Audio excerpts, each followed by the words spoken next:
السلام علیکم ورحمۃ اللہ تعالی وبرکاتہ۔ الحمد للہ رب العالمین والعاقبۃ للمتقین والصلاۃ والسلام علی سید الانبیاء والمرسلین وعلی آلہ واصحابہ اجمعین، اما بعد، فاعوذ باللہ من الشیطان الرجیم، بسم اللہ الرحمن الرحیم۔ یا ایہا الذین آمنوا اتقوا اللہ وکونوا مع الصادقین۔ صدق اللہ مولانا العظیم وصدق رسولہ النبی الامین المتین الکریم، ونحن علی ذلک لمن الشاہدین والشاکرین والذاکرین والحامدین والحمد للہ رب العالمین۔ آئیے ہم اور آپ سب سے پہلے حضور سرور کائنات، فخر موجودات، باعث تخلیق کائنات، احمد مجتبی محمد مصطفیٰ صلی اللہ علیہ وسلم کی مقدس بارگاہ میں درود و سلام کا ہدیہ پیش کریں اور پڑھیں اللہم صلی علی سیدنا و مولانا محمد معدن الجود والکرم وآلہ الکرام وابنہ الکریم وبارک وسلم صلاۃ و سلاما علیک یا رسول اللہ صلی اللہ تعالی علیہ وسلم۔ عزیزان ملت اسلامیہ، گزشتہ جمعہ میں آپ نے سماعت کیا کہ حضور غوث پاک رضی اللہ تعالی عنہ کو اللہ تبارک و تعالی نے دلوں پر قبضہ اور اختیار عطا فرمایا ہے، اور دلائل کی روشنی میں اس کو ثابت بھی کیا گیا۔ اور ایک واقعہ اس کے تعلق سے حضرت ملا علی قاری رحمۃ اللہ تعالی علیہ کی کتاب کے حوالے سے بیان ہوا، حضرت ابو محمد صالح مغربی کا واقعہ کہ ان کے پیر و مرشد نے ان کو حضور غوث پاک کی بارگاہ میں فقر کی تعلیم حاصل کرنے کے لیے بھیجا تھا۔ غوث پاک رضی اللہ تعالی عنہ نے فرمایا کہ اگر فقر چاہتے ہو تو اس کا زینہ حاصل کرنا پڑے گا، اس کے زینے کے بغیر تم اس تک نہیں پہنچ سکتے، اور اس کا زینہ توحید ہے، اور توحید کا دار و مدار اس پر ہے کہ عین السر کے ذریعے تم اپنے دل سے سارے خطرات و خیالات اور سارے وسوسوں کو نکال دو اور دل کی تختی کو صاف ستھرا کر دو۔ تو حضرت ابو محمد صالح کہتے ہیں کہ میں نے عرض کیا کہ حضور میں یہ کیسے حاصل کر پاؤں گا مقام و مرتبہ؟ آپ خود ہی اپنی مدد کے ذریعے مجھے یہ صفت عطا فرما دیجئے۔ غوث پاک رضی اللہ تعالیٰ عنہ نے ان پر ایک نظر ڈالی اور ان کے دل کی تختی کو بالکل صاف ستھرا کر دیا، اور دل سے تمام ارادوں اور تمام خیالات کی کششوں کو اس طرح سے کافور کر دیا جیسے دن کی روشنی کی وجہ سے رات کا اندھیرا دور ہو جاتا ہے۔ تو دلوں پر غوث پاک رضی اللہ تعالیٰ عنہ کی یہ حکومت، یہی واقعہ بہجت الاسرار شریف میں بھی بیان کیا گیا ہے۔ بہجت الاسرار یہ غوث پاک رضی اللہ تعالی عنہ کی سیرت پر سب سے زیادہ معتبر کتاب ہے۔ بہجت الاسرار، اس کے لکھنے والے ہیں امام شکنوفی، حضرت ابو الحسن علی بن یوسف شکنوفی رحمۃ اللہ تعالی علیہ، جو 7ویں صدی کے بزرگ ہیں۔ 713 ہجری میں آپ کا وصال ہوا مصر۔ یہ شکنوف جو ہے مصر کا ایک گاؤں ہے، اور مصر ہی میں آپ کا مزار موجود ہے، ایجپٹ میں۔ یہ حضرت امام شکنوفی رحمۃ اللہ تعالی علیہ نے جو بہجت الاسرار کتاب لکھی ہے، اس کا طریقہ کیا ہے؟ یہ معتبر، اتنی زیادہ معتبر کیوں مانی جاتی؟ کیونکہ جس طرح حدیث کی سند ہوتی ہے نا، حدیث کی سند آپ نے سنا ہوگا کہ یہ حدیث فلاں بزرگ نے بیان کی، انہوں نے فلاں تابعی سے اس حدیث کو سنا، انہوں نے فلاں صحابی سے اس حدیث کو سنا، اور فلاں صحابی نے اللہ کے رسول صلی اللہ علیہ وسلم کو یہ فرماتے ہوئے سنا۔ اس کو سند کہا جاتا ہے، انہوں نے ان سے سنا، انہوں نے ان سے سنا، انہوں نے ان سے سنا، اور انہوں نے رسول اللہ صلی اللہ علیہ وسلم سے سنا، اس کو سند کہا جاتا ہے۔ تو بہجت الاسرار کے اندر بھی جو واقعات اور غوث پاک رضی اللہ تعالیٰ عنہ کی سیرت کے حالات اور آپ کی جو باتیں بیان کی گئی ہیں وہ سند کے ساتھ بیان کی گئی، اس وجہ سے یہ کتاب بہت زیادہ معتبر ہے۔ تو اسی کتاب کے اندر یہ واقعہ لکھا ہوا ہے کہ جب حضرت ابو محمد صالح مغربی رحمۃ اللہ تعالی علیہ نے ایک مجلس کے اندر اپنا یہ واقعہ بیان کیا، تو اسی مجلس میں حضرت سید عمر بزار رحمۃ اللہ تعالی علیہ بھی بیٹھے ہوئے تھے، انہوں نے اپنا واقعہ بیان کیا. وہ کہتے ہیں کہ میرے ساتھ بھی ایسا ہوا ہے. ایک مرتبہ میں غوث پاک رضی اللہ تعالیٰ عنہ کی بارگاہ میں خلوت میں یعنی تنہائی میں بیٹھا ہوا تھا کہ غوث پاک رضی اللہ تعالیٰ عنہ نے اپنا دست مبارک میرے سینے پر مارا. دست مبارک سینے پر مارنا تھا کہ میرے دل میں قرص آفتاب کی طرح یعنی سورج کی ٹکیا کے برابر ایک نور پیدا ہوا, ایک نور چمکنے لگا, اور اسی نور کی برکت سے میں نے اسی وقت حق کو پا لیا, حق کو پہچان لیا. اور ایک وہ دن تھا, ایک آج کا دن ہے, وہ نور برابر ترقی ہی کر رہا ہے. یہ غوث پاک رضی اللہ تعالیٰ عنہ کے دست مبارک کی کرامت ہے کہ سینے پر دست مبارک مار دے تو دل نورانی ہو جاتا ہے, دل میں نور پیدا ہو جاتا ہے, اور بندہ اللہ تبارک و تعالیٰ کی معرفت حاصل کر لیا کرتا ہے. سیدھا مطلب یہ ہے کہ وہ ولایت کے درجے پر فائز ہو جاتا ہے. اچھا, ابھی جو میں نے سند کی بات کی نا, یہی بہجت الاسرار شریف ہے. اس کی ایک سند میں آپ کو بیان کروں. امام شتنوفی رحمۃ اللہ تعالی علیہ فرماتے ہیں کہ ہم سے حضرت ابو الفتوح محمد صدیق بغدادی نے بیان کیا. وہ کہتے ہیں کہ ہم سے حضرت ابو جعفر سید محمد علوی نے بیان کیا. وہ کہتے ہیں کہ ہم سے حضرت ابو الخیر بشر بن محفوظ بغدادی نے اپنے مکان کے اندر یہ واقعہ بیان کیا. یہ سند ہوئی کہ نہیں؟ اس طرح سند کے ساتھ سارے واقعات بہجت الاسرار شریف کے اندر بیان کیے گئے ہیں. حضرت ابو الخیر بشر بن محفوظ کہتے ہیں کہ میرے ساتھ 12 دوسرے میرے ساتھی غوث پاک رضی اللہ تعالیٰ عنہ کی بارگاہ میں پہنچے.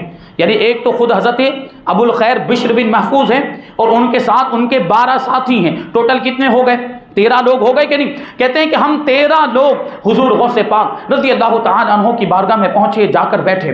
غوث پاک رضی اللہ تعالیٰ عنہ نے ہم کو دیکھا تو آپ کا دریائے کرامت جوش میں آیا اور ارشاد فرمایا وَلْيَطْلُبْ كُلٌّ مِّنْكُمْ حَاجَةً أُعْطِيَهَا لَهُ, کہ تم میں سے ہر کوئی اپنی حاجت پیش کرے, ہر کسی کی حاجت کو پورا کر دیا جائے گا.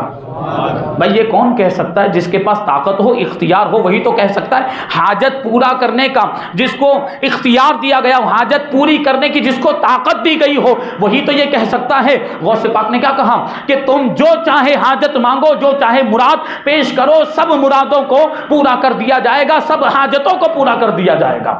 اچھا, یہ بھی نہیں کہا کہ دنیا کے تعلق سے حاجتیں پیش کرو یا دین کے تعلق سے حاجتیں پیش کرو, تم کو جو حاجت پیش کرنی ہو وہ پیش کرو. مطلقاً ارشاد فرمایا. یہی وجہ ہے حضرت ابو الخیر فرماتے ہیں کہ ہم میں سے 10 لوگوں نے دین سے تعلق رکھنے والی حاجتیں پیش کی, یعنی علم میں اضافہ ہو جائے, معرفت میں اضافہ ہو جائے, اور 3 لوگوں نے دنیاوی منصب اور عہدے, مقام و مرتبے کے تعلق سے اپنی حاجتیں پیش کی. اچھا, غوث پاک نے یہ نہیں ارشاد فرمایا کہ یہ دینی حاجتیں تو میں پوری کر دوں گا, دنیاوی حاجتیں پوری نہیں کر پاؤں گا, یا اس کا برعکس نہیں فرمایا, بلکہ آیت کریمہ تلاوت فرماتے ہیں کلن نمد ہؤلاء وہؤلاء من عطاء ربک وما کان عطاء ربک محظورا, کہ ہم دنیا والوں کی بھی مدد کرتے ہیں اور دین والوں کی بھی مدد کرتے ہیں, اور یہ جو ہم مدد کرتے ہیں یہ اللہ کی عطا سے کرتے ہیں, اور اللہ کی عطا پر کوئی روک نہیں ہے. اللہ جسے چاہتا ہے مدد کرنے کی طاقت و قوت عطا فرماتا ہے. غوث پاک نے یہ فرمایا. اب حضرت ابو الخیر بشر بن محفوظ کہتے ہیں کہ ہم میں سے جس نے جو کچھ بھی مانگا تھا وہ پا لیا, یعنی سب کی حاجتیں پوری ہو گئی. کہتے ہیں کہ میری بھی حاجت پوری ہو گئی. پھر انہوں نے وہ سارے 12 لوگوں کی حاجت کو بیان کیا. پھر اپنی حاجت بیان کرتے کہ میری حاجت یہ تھی, میں نے غوث پاک رضی اللہ تعالیٰ عنہ کی بارگاہ میں عریضہ پیش کیا کہ مجھے ایسی معرفت حاصل ہو جائے, مجھے ایسا ملکہ, ایسی صلاحیت میرے اندر پیدا ہو جائے کہ میں تمیز کر لوں کہ میرے دل میں آنے والا خیال, واردات قلبی یعنی دل میں آنے والے خیالات یہ اللہ کی جانب سے ہیں یا شیطان کی جانب سے, یہ مجھے پتہ چل جائے. بہت بڑی بات تھی. یہ جو صلاحیت دل کے اندر پیدا ہونا, یہ لوگوں کو بہت زیادہ ریاضت و مجاہدہ کرنے کے بعد بھی حاصل نہیں ہوتا. یہ مقام و مرتبہ, یہ معرفت اور یہ صلاحیت, اور انہوں نے غوث پاک کی بارگاہ میں پیش کر دیا. موقع کو غنیمت جانتے ہوئے, کیونکہ غوث پاک نے تو کیا ارشاد فرمایا, جو مانگنا ہے مانگو, تو کیوں چھوٹی موٹی چیز مانگی جائے, ایسی بڑی چیز مانگ لی جائے. تو انہوں نے کہا کہ میں نے عرض کیا حضور میرے دل میں ایک یہ ملکہ آ جائے, یہ صلاحیت آ جائے, مجھے ایسی معرفت حاصل ہو جائے کہ میں دل میں آنے والے خیالات اور دل میں اترنے والے واردات کے تعلق سے تمیز کر لیا کروں کہ کون سا ارادہ اور کون سا خیال اللہ کی طرف سے ہے اور کون سا شیطان کی طرف سے۔ وہ کہتے ہیں کہ غوث پاک رضی اللہ تعالیٰ عنہ نے میرے سینے پر ہاتھ مارا، میرے دل میں ایک نور پیدا ہوا، اب اسی نور کی برکت سے میں دل میں آنے والے خیالات کے تعلق سے یہ جان لیا کرتا ہوں اور پہچان لیا کرتا ہوں کہ یہ میرے دل میں آنے والا خیال حق ہے یا باطل ہے، گمراہی ہے یا ہدایت ہے۔ اسی نور کی برکت سے مجھے معرفت کا یہ مقام و مرتبہ مل گیا ہے۔ اب بتائیے کہ دلوں پر حکومت ہے کہ نہیں، دلوں پر قبضہ ہے کہ نہیں؟ دلوں کی دنیا کو اس طرح سے غوث پاک رضی اللہ تعالیٰ عنہ تبدیل فرما دیا کرتے ہیں۔ غوث پاک نے یہ نہیں فرمایا کہ یہ میرے بس میں نہیں، میرے اختیار میں نہیں، بلکہ صرف اپنا دست مبارک ان کے سینے پر مارا اور ان کو ایسی معرفت حاصل ہو گئی۔ یہ غوث پاک کا مقام و مرتبہ ہے۔ ایک مرتبہ کیا ہوا، 100 علماء بغداد شریف کے حضور غوث پاک رضی اللہ تعالیٰ عنہ کی بارگاہ میں آئے۔ ہوا کیا تھا کہ غوث پاک رضی اللہ تعالیٰ عنہ جب آپ نے ظاہری طور پر علم حاصل کر لیا تو آپ نے پڑھانا شروع کر دیا۔ اب جب آپ پڑھا رہے ہیں تو دور دراز سے لوگ کثیر تعداد میں آپ کی بارگاہ میں فیض حاصل کرنے کے لیے آنے لگے، اور آپ کے مدرسے میں، آپ کی مجلس میں بہت زیادہ بھیڑ جمع ہونے لگ گئی۔ تو بغداد شریف میں اس وقت جو علماء تھے ان کو تھوڑا تردد ہوا، تھوڑا شک کا معاملہ پیدا ہوا کہ یہ کون ہے عبد القادر جیلانی، اور ابھی آئے ہیں اور ان کی اتنی زیادہ شہرت ہو گئی، لوگ اتنے زیادہ ان کو ماننے لگ گئے، ان کی بارگاہ میں حاضر ہو گئے فیض حاصل کرنے کے لیے، اور اتنا ان کا حلقہ بڑا ہو گیا، وسیع ہو گیا ہے، چلو ان کو تھوڑا آزماتے ہیں۔ اب دیکھیں یہ آزمانے کے لیے پہنچے ہیں، آزمانا غلط بات ہوتی، ویسے ہی فیض حاصل کرنے کے لیے پہنچتے تب بھی وہ بات معلوم ہو جاتی جو وہ جاننا چاہ رہے تھے۔ غوث پاک رضی اللہ تعالیٰ عنہ کا علمی مقام وہ جاننا چاہ رہے تھے کہ علم میں آپ کا مقام و رتبہ کیا ہے۔ بہرحال آزمائش کی ان کی نیت ہو گئی، تو آزمائش کی نیت ہونے کی وجہ سے دیکھیں کیا نقصان اٹھانا پڑتا ہے۔ کبھی بھی علماء کو، اللہ کے نیک بندوں کو آزمانا نہیں چاہیے، ورنہ نقصان ہم کو خود ہی اٹھانا پڑے گا۔ تو اب یہ لوگ پہنچے، 100 علماء پہنچے غوث پاک رضی اللہ تعالیٰ عنہ کی بارگاہ میں۔ پہلے تو ان لوگوں نے پلاننگ کی، منصوبہ بندی کی کہ آزمائیں گے کیسے۔ تو 100 علماء تھے، 100 اہل علم تھے، ہر ایک نے ایک مشکل سے مشکل سوال اپنے اعتبار سے، ان کو لگا ہوگا کہ یہ بہت مشکل ہے، لیکن غوث پاک کے لیے تو کچھ بھی مشکل نہیں ہے، انہوں نے اپنے اعتبار سے اپنے ذہن میں ایک مشکل سوال رکھا، اور وہ غوث پاک کی بارگاہ میں پہنچے کہ جا کر یہ سوالات ہم پوچھیں گے اور معلوم کریں گے کہ غوث پاک رضی اللہ تعالیٰ عنہ ان سوالات کے جوابات دے پاتے کہ نہیں دے پاتے۔ انہوں نے سوچا ہوگا کہ بہت مشکل سوالات ہیں، لیکن جیسے ہی یہ لوگ غوث پاک رضی اللہ تعالیٰ عنہ کی بارگاہ میں پہنچے، حضرت ابو محمد مفرج اس کے راوی ہیں اس واقعے کے، بہجت الاسرار کے اندر ہی یہ واقعہ لکھا۔ وہ کہتے ہیں کہ میں خود بھی غوث پاک رضی اللہ تعالیٰ عنہ کی بارگاہ میں بیٹھا ہوا تھا، یہ سارے علماء آئے اور غوث پاک رضی اللہ تعالیٰ عنہ کی بارگاہ میں آ کر بیٹھ گئے۔ ابھی تھوڑی دیر ہی گزری تھی، غوث پاک سے کوئی بات چیت نہیں ہوئی، ابھی کوئی گفتگو نہیں ہوئی، غوث پاک رضی اللہ تعالیٰ عنہ نے اپنی آنکھیں بند کی، گردن کو جھکا دیا، اتنے میں آپ کے سینے سے ایک نور نکلا۔ غوث پاک رضی اللہ تعالیٰ عنہ کے سینے سے ایک نور نکلا، اور جتنے بھی علماء وہاں پر بیٹھے ہوئے تھے ایک کر کے ہر ایک کے سینے پر سے وہ نور گزرتا ہوا چلا گیا۔ بیان کرنے والے بیان کرتے ہیں کہ جیسے جیسے جس کے دل پر سے وہ نور گزرتا جاتا تھا وہ حیرت میں پڑ کر تڑپنے لگتا اور رونے لگ جاتا تھا، یہاں تک کہ جو سارے علماء آئے تھے وہ سارے علماء اپنے گریبان کو چاک کرنے لگ گئے، اپنے گریبان کو پھاڑنے لگ گئے، اپنی ٹوپیاں اتار دی، اپنے امامے اتار دیے، اور ننگے سر ہو کر سارے علماء نے اپنے سروں کو غوث پاک رضی اللہ تعالیٰ عنہ کے قدموں میں رکھ دیا ہے۔ ابھی سوال جواب تو دور کی بات ہے، سوال گفتگو ہی نہیں ہوئی، بات چیت ہی نہیں ہوئی، اور غوث پاک رضی اللہ تعالیٰ عنہ کے سینے سے جو نور نکلا اس کا یہ اثر ہوا کہ یہ سارے علماء تڑپنے لگ گئے، اپنے گریبان کو چاک کرنے لگ گئے اور غوث پاک کے قدموں میں گر گئے اپنے سروں کو برہنہ کر کے۔ اب کیا ہوا، غوث پاک رضی اللہ تعالیٰ عنہ ایک عالم دین کو اٹھاتے جا رہے ہیں اور ارشاد فرماتے ہیں تمہارا یہ سوال تھا، اس کا یہ جواب ہے، تمہارا یہ سوال تھا، اس کا یہ جواب ہے۔ سوال انہوں نے بتایا نہیں، غوث پاک رضی اللہ تعالیٰ عنہ نے ان کے دل میں جو سوال تھا، ان کے ذہن میں جو سوال تھا وہ بھی جان لیا اور جواب بھی عطا فرما دیا۔ یہ غوث پاک کی دلوں پر حکومت ہے۔ اچھا اب وہ غوث پاک رضی اللہ تعالیٰ عنہ کے دست مبارک کو چومنے لگ گئے، بوسہ لینے لگ۔ اب جب وہاں سے وہ لوگ روانہ ہوئے تو حضرت ابو محمد مفرج کہتے ہیں کہ میں نے ان علماء سے پوچھا کہ یہ تمہارا کیا حال ہو گیا تھا، یہ تمہاری کیفیت کیسے ہو گئی ہے؟ یہ گریبان چاک کرنے لگ گئے، تڑپنے لگ گئے، رونے چلانے لگ گئے تھے، اور ٹوپیاں اتار کر، امامیں اتار کر غوث پاک کے قدموں میں گر گئے تھے، ایسا کیوں ہوا؟ اس کی وجہ کیا تھی؟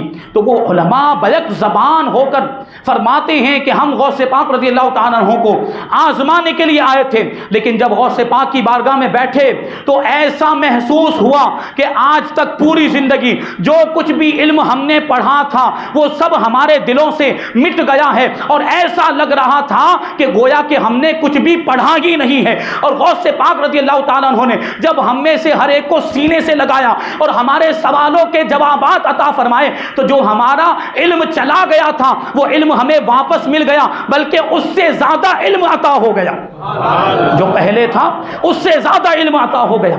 یہ غوث پاک رضی اللہ تعالیٰ عنہ کی نگاہ ہے، غوث پاک رضی اللہ تعالیٰ عنہ کا دلوں پر قبضہ ہے۔ تو بات کیا چل رہی تھی کہ آزمانے کے لیے سوال نہیں پوچھنا چاہیے۔ بہت سے لوگ ایسے ہوتے ہیں جو آزمانے کے لیے سوال پوچھتے ہیں، ان کو آتا ہے کہ نہیں آتا ہے، ذرا پوچھ کر دیکھتے ہیں ان کا علم کتنا ہے، معلوم کرتے ہیں۔ ایسا ہوتا ہے کہ نہیں ہوتا؟ خود کا ٹھکانہ نہیں ہوتا جاہل لوگ، اور علماء کو آزما رہے ہوتے ہیں۔ اور کبھی کبھی ایسا بھی ہوتا ہے یہاں پوچھا تو مطلب کے مطابق جواب نہیں ملا تو دوسری جگہ جا کے پوچھیں گے، تو بھروسہ نہیں ہے یہاں پر۔ ایک جگہ پوچھیں گے اور یہاں ان کو اپنی مرضی کے مطابق جواب نہیں ملا تو دوسری جگہ۔ کیا اپنی مرضی کے مطابق آپ زندگی گزارنا چاہتے ہیں یا شریعت کے مطابق زندگی گزارنا چاہتے ہیں؟ شریعت کے مطابق اگر زندگی گزارنا چاہتے ہیں تو علماء جو قرآن و حدیث کی روشنی میں فرما رہے ہیں اس پر عمل کرنا شروع کر دینا چاہیے۔ ادھر پوچھیں گے، ادھر پوچھیں گے، ادھر جائیں گے، ادھر جائیں گے، اور اسی چکر میں کچھ لوگ تو گمراہ بھی ہو جاتے ہیں، معاذ اللہ وہ بد مذہبوں کے پاس بھی پھر چلے جاتے ہیں سوال پوچھنے کے لیے۔ ایسا بھی ہوتا ہے، تو یہ ان کی جہالت کی وجہ سے ہوتا ہے۔ تو آزمانے کے لیے، امتحان لینے کے لیے سوال نہیں پوچھنا چاہیے۔ یہ اسی بہجت الاسرار شریف کے اندر ایک واقعہ لکھا ہوا ہے۔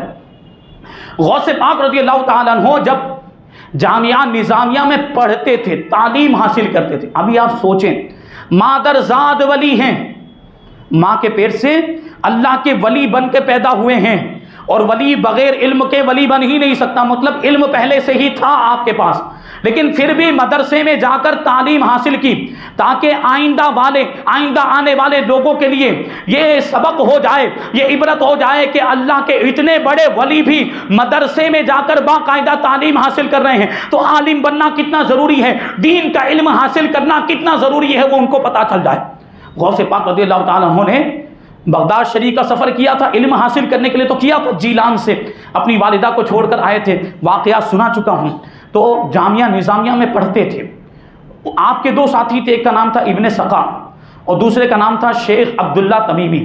تو تینوں حضرات نے مل کر حضرت غوث، ایک بزرگ تھے ان کا نام تھا غوث، ان کی ملاقات کے لیے جانے کا ارادہ کیا، اور یہ تینوں حضرات ان کی ملاقات کے لیے روانہ ہوئے۔ تو راستے میں ابن سقا جو تھا وہ کہنے لگا کہ میں تو ایسا سوال پوچھوں گا نا ان سے، ایسا سوال پوچھوں گا کہ جواب ہی نہیں دے پائیں گے۔ دیکھیں یہ آزمانے والی بات ہوئی، آزمانے والی بات ہوئی نا۔ کیا کہا ابن سقا نے کہ ایسا سوال پوچھوں گا ان بزرگ سے کہ وہ جواب ہی نہیں دے پائیں گے، اور شیخ عبداللہ تمیمی نے کہا کہ میں بہت مشکل سوال پوچھوں گا اور دیکھوں گا کہ وہ جواب دے پاتے ہیں کہ نہیں دے پاتے ہیں۔ اب یہ بھی آزمانے والی بات ہو گئی، لیکن اب آپ غور کریں گے، غوث پاک رضی اللہ تعالیٰ عنہ نے جب اپنے ان دونوں ساتھیوں کی بات سنی تو آپ نے ارشاد فرمایا کہ میں تو کوئی سوال نہیں پوچھوں گا، میں تو کوئی سوال نہیں پوچھوں گا، میں تو ان کی زیارت کی برکت لوٹوں گا۔ وہ اللہ کے ولی ہیں، اللہ کے ولی کی بارگاہ میں جا رہے ہیں، ان کو آزمانے کے لیے تھوڑی جا رہے ہیں، ان سے فیض حاصل کرنے کے لیے جا رہے ہیں۔ غوث پاک فرماتے ہیں کہ میں تو ان کی زیارت سے برکت حاصل کروں گا۔ اب یہ تینوں حضرات حضرت غوث بزرگ کی بارگاہ میں پہنچے، اور جیسے ہی انہوں نے ان تینوں حضرات کو دیکھا تو ابن سقا کو مخاطب کر کے ارشاد فرمایا کہ اے ابن سقا، تیرے لیے ہلاکت ہے، تو مجھ سے ایسا سوال پوچھے گا کہ میں جواب نہیں دے پاؤں گا، لے تیرا سوال یہ ہے اور اس کا جواب یہ ہے، اور تیرے اس غرور غرور کی وجہ سے، تیرے گھمنڈ کی وجہ سے میں دیکھ رہا ہوں کہ تو کفر میں مبتلا ہو گیا ہے، میں تیرے اندر کفر کی آگ کو بھڑکتے ہوئے دیکھ رہا ہوں۔ پھر حضرت غوث جو بزرگ تھے وہ عبداللہ تمیمی کی طرف متوجہ ہوئے اور اس سے ارشاد فرمایا کہ تو مجھ سے ایسا سوال پوچھنے والا تھا، بڑا مشکل سوال پوچھنے والا تھا، لے تیرا سوال یہ ہے اور اس کا جواب یہ ہے، اور تیری بے ادبی کی وجہ سے میں دیکھ رہا ہوں کہ دنیا تیرے کان کی لو تک پہنچ جائے گی، یعنی تو دنیا دار ہو جائے گا۔ پھر حضرت غوث جو بزرگ تھے وہ غوث پاک رضی اللہ تعالیٰ عنہ کی طرف بڑے پیار سے متوجہ ہوئے اور ارشاد فرمایا کہ اے عبد القادر، تم نے ادب کی وجہ سے اللہ اور اس کے رسول کو راضی کر لیا ہے، اور تمہارے ادب کی وجہ سے اللہ تبارک و تعالیٰ نے تم کو یہ مقام و مرتبہ عطا فرمایا کہ ایک دن وہ آئے گا کہ تم منبر پر کھڑے ہو کر یہ ارشاد فرماؤ گے قدمی ہاتھی علی رقبتی کلی ولی اللہ، کہ میرا یہ قدم تمام اولیاء کرام کی گردنوں پر ہے۔ تو مقام و مرتبے ادب کی وجہ سے ملتے ہیں۔ غوث پاک رضی اللہ تعالیٰ عنہ نے ان بزرگ کا ادب کیا، اور مقام و مرتبہ آپ کو پہلے سے ملا ہوا تھا، لیکن اسی مقام و مرتبے کا یہ تقاضا تھا کہ کسی کی بے ادبی نہ کی جائے، کسی کو آزمایا نہ جائے، کسی کا امتحان نہ لیا جائے۔ چنانچہ ان بزرگ نے جو بھی ارشاد فرمایا تھا بالکل ویسا ہی ہوا۔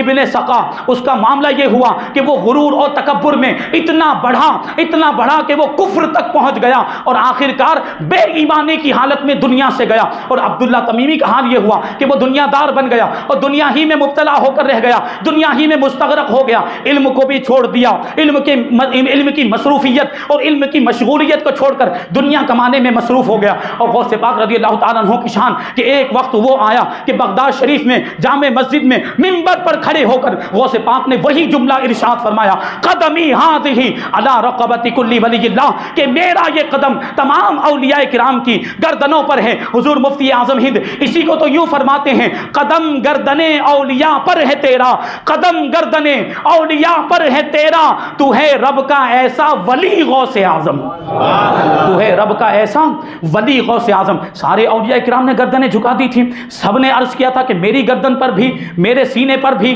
میرے دل پر بھی، میرے سر پر بھی، سب نے غوث پاک رضی اللہ تعالیٰ عنہ کی سرداری کو تسلیم کیا، آپ کو اپنا امام مانا، اپنا پیشوا اور اپنا مقتدا مانا ہے۔ اس طرح سے غوث پاک رضی اللہ تعالیٰ عنہ کو سرداری، اولیاء کرام کی سرداری عطا فرمائی گئی۔ تو یہ ہمارے غوث پاک رضی اللہ تعالیٰ عنہ کی شان ہے۔ حضرت شیخ شہاب الدین سہروردی فرماتے ہیں کہ ایک مرتبہ میں اپنے چچا جان حضرت ابو نجیب رحمۃ اللہ تعالی علیہ کے ساتھ غوث پاک رضی اللہ تعالیٰ عنہ کی بارگاہ میں حاضر ہوا۔ اب میں نے دیکھا کہ جتنی دیر تک میرے چچا حضور غوث پاک رضی اللہ تعالیٰ عنہ کی بارگاہ میں بیٹھے رہے، بڑی خاموشی کے ساتھ اور با ادب ہو کر غوث پاک کی طرف متوجہ ہو کر بیٹھے رہے، بڑے خاموشی کے ساتھ با ادب ہو کر غوث پاک کی طرف متوجہ ہو کر بیٹھے رہے۔ جتنی دیر تک ہم لوگ بیٹھے ان کا یہی ادب والا انداز رہا۔ جب ہم لوگ وہاں سے واپس ہو کر آئے تو شیخ شہاب الدین سہروردی کہتے ہیں کہ میں نے اپنے چچا جان حضرت ابو نجیب سے پوچھا کہ کیا وجہ ہے کہ آپ سیدنا شیخ عبد القادر جیلانی کی بارگاہ میں اتنے ادب کے ساتھ بیٹھے ہوئے تھے، اتنی خاموشی کے ساتھ کیوں بیٹھے ہوئے تھے؟ تو حضرت ابو نجیب رحمۃ اللہ تعالی علیہ ارشاد فرماتے ہیں کہ میں اس ہستی کا ادب کیوں نہ کروں جس کو اللہ تبارک و تعالی نے تمام اولیاء کرام کے دلوں پر اور ان کے احوال پر قبضہ عطا فرمایا گیا۔ واہ کیا مرتبہ اے غوث ہے بالا تیرا، اونچے اونچوں کے سروں سے ہے قدم آلہ تیرا، اور سر بھلا کیا کوئی جانے کہے کیسا تیرا، اولیاء ملتے ہیں آنکھیں وہ ہے تلوا تیرا۔ یہ ہمارے غوث پاک رضی اللہ تعالیٰ عنہ کی شان ہے، یہ آپ کا مقام و مرتبہ۔ ایک آخری واقعہ بیان کر کے اپنی گفتگو کو ختم کر دوں۔ ہوا کیا تھا، وہ غوث پاک رضی اللہ تعالیٰ عنہ کی بارگاہ ہے۔ غوث پاک رضی اللہ تعالیٰ عنہ کے ایک مرید ہیں حضرت سید عمر بزار رحمۃ اللہ تعالیٰ علیہ، وہ خود بیان کرتے ہیں کہ ایک دن میں حضور غوث پاک رضی اللہ تعالیٰ عنہ کے ساتھ جامع مسجد کی طرف، فجر کی نماز کے وقت جامع مسجد کی طرف جا رہا تھا۔ اب میں نے اس دن تھوڑا الگ معاملہ دیکھا کہ کوئی بھی آپ کو سلام نہیں کر رہا، کسی نے بھی آپ کو سلام نہیں کیا، جبکہ روزانہ کا معمول یہ تھا کہ لوگ سلام کرنے کے لیے بھیڑ لگا دیا کرتے تھے، غوث پاک رضی اللہ تعالیٰ عنہ کی بارگاہ میں حاضر ہوتے تھے اور سلام عرض کرنے کے لیے ہجوم لگ جاتا تھا، بھیڑ لگ جاتی تھی، لیکن آج کسی نے بھی سلام نہیں کیا، آج کوئی سلام نہیں کر رہا تھا۔ مجھے یہ تعجب، یعنی میں دل میں سوچ رہا تھا حضرت سید عمر بزار کہہ رہے ہیں کہ میں دل میں ہی یہ سوچ رہا تھا کہ آج کوئی سلام کیوں نہیں کر رہا ہے۔ میرا سوچنا تھا کہ اتنے میں لوگوں کی بھیڑ جمع ہو گئی، لوگ غوث پاک رضی اللہ تعالیٰ عنہ کو سلام کرنے کے لیے لپکے، اور یہ حال ہو گیا مجھے دھکے مار مار کر لوگوں نے پیچھے کر دیا اور میں غوث پاک رضی اللہ تعالیٰ عنہ سے دور ہو گیا۔ تو اب میں خود پچھتانے لگ گیا، اب میں خود افسوس کرنے لگ گیا کہ وہ پہلے والی حالت صحیح تھی جب لوگ سلام نہیں کر رہے تھے تو غوث پاک کا قرب مجھے حاصل تھا، اور یہ سلام کرنے کے لیے بھیڑ جمع ہو گئی اور بھیڑ کی وجہ سے میں غوث پاک سے دور ہو گیا۔ وہ کہتے ہیں کہ میرے دل میں یہ خیال آنا تھا کہ غوث پاک رضی اللہ تعالیٰ عنہ وہیں سے میری طرف متوجہ ہوئے اور مسکراتے ہوئے ارشاد فرمایا او ما علمت ان قلوب الناس بیدی ان شئت صرفتها عنی وان شئت اقبلتها الی۔ اے عمر بزار، کیا تمہیں یہ بات نہیں معلوم کہ لوگوں کے دلوں کو میرے قبضے میں دے دیا گیا ہے، لوگوں کے دل میرے قبضہ و اختیار میں ہے، اگر میں چاہوں تو اپنے سے ان دلوں کو پھیر دیا کرتا ہوں اور جب چاہتا ہوں لوگوں کے دلوں کو اپنی طرف متوجہ کر لیا کرتا ہوں۔ تو وہ غوث پاک رضی اللہ تعالیٰ عنہ کا تصرف تھا، جو لوگ سلام نہیں کر رہے تھے تو غوث پاک نے خود ہی یہ اپنے تصرف کے ذریعے سے ان کے دلوں کو پھیر دیا تھا اور پھر ان کو اپنی طرف متوجہ بھی کر لیا، پھر آ کر سلام کرنے لگ گئے تھے۔ تو یہ غوث پاک رضی اللہ تعالیٰ عنہ کی کرامت اور غوث پاک رضی اللہ تعالیٰ عنہ کا دلوں پر ہیں ہمارے غوث پاک رضی اللہ تعالیٰ عنہ اللہ تبارک و تعالیٰ کو ایسی طاقت اور قوت اور قدرت عطا فرمائی تھی۔ اللہ تبارک و تعالیٰ کی بارگاہ میں دعا ہے کہ جو کچھ بھی بیان ہوا اس پر ہم سب کو عمل کرنے کی توفیق عطا فرمائے۔ حضور غوث پاک رضی اللہ تعالیٰ عنہ کے فیوز و برکات سے ہم سب کو مالا مال فرمائے، ایمان کی سلامتی عطا فرمائے اور ایمان پر ہی ہم سب کا خاتمہ فرمائے۔ وما علینا الا البلاغ۔